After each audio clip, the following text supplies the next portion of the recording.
فرمایا دو بندے سعادت مند ہیں اور قیامت کے دن ان کو خوف نہیں ہوگا. سنو، دو کام کر لینا ہمیشہ.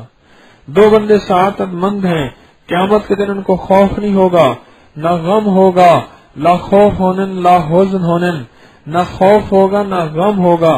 دو بندے اور قیامت کے دن ان کا استقبال ہوگا. عرش کے سائے کے نیچے ہوں گے اور ٹہلتے پھر رہے ہوں گے. لوگ حساب و کتاب میں اپنی انگلیاں چبا کے بازو چبا جائیں گے. خیال نہیں ہوگا، ان کو کوئی غم نہیں ہوگا. اور یہ وہ ہوں گے اپنا غم تو نہ، دوسروں کے بھی سفارشی بنیں گے جو دو کام کریں گے. اب بتاؤں دو کام کیا ہیں؟ جو جمعے کے دن درود پڑھے گا اور جمعے کے دن قبرستان میں جائے گا سنت کی اتباع کرتے ہوئے. فرمایا یہ دو بندے ہوں گے جو قیامت کے دن یہ اعزاز پائیں گے، یہ پروٹوکول پائیں گے جو یہ دو کام کریں گے.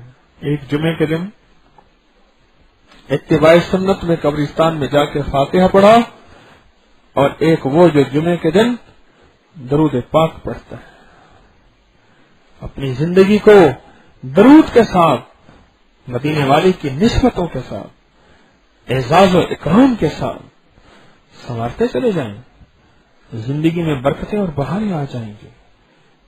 اور یہ درود پاک جو میں نے بتایا ہے، اللہم صلی علی محمد عبدک و رسولک وصلی علی المومنین والمومنات، تو مالدار ہونے کے لیے، دولت پانے کے لیے، رزق پانے کے لیے، اور حیا پانے کے لیے، اور صحت پانے کے لیے، اور توبہ پہ آ کے عبادت گزار اللہ کا نیک بندہ بننے کے لیے آخری چیز ہے.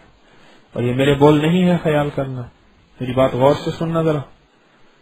یہ میرے بول نہیں ہے، یہ عرشی بول ہیں، یہ مدینے والے کے بول ہیں.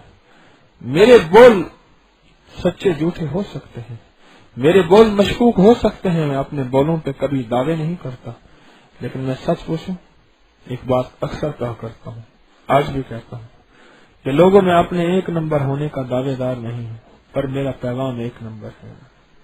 حکیم طارق ایک نمبر ہے، میں دعویٰ نہیں کرتا، لیکن میرا میسج ایک نمبر ہے. اس کے پیچھے سند ہے قرآن و حدیث کی، اس کے ساتھ سند ہے قرآن و حدیث کی. تو اس لیے کہہ رہا ہوں یہ میرے بول نہیں ہیں، یہ مدینے والے کے بول ہیں، یہ حدیث کے بول ہیں، یہ مستند کتابوں کے بول ہیں. ان بولوں پہ یقین کر کے چلیں، ان بولوں پہ اعتماد کر کے چلیں.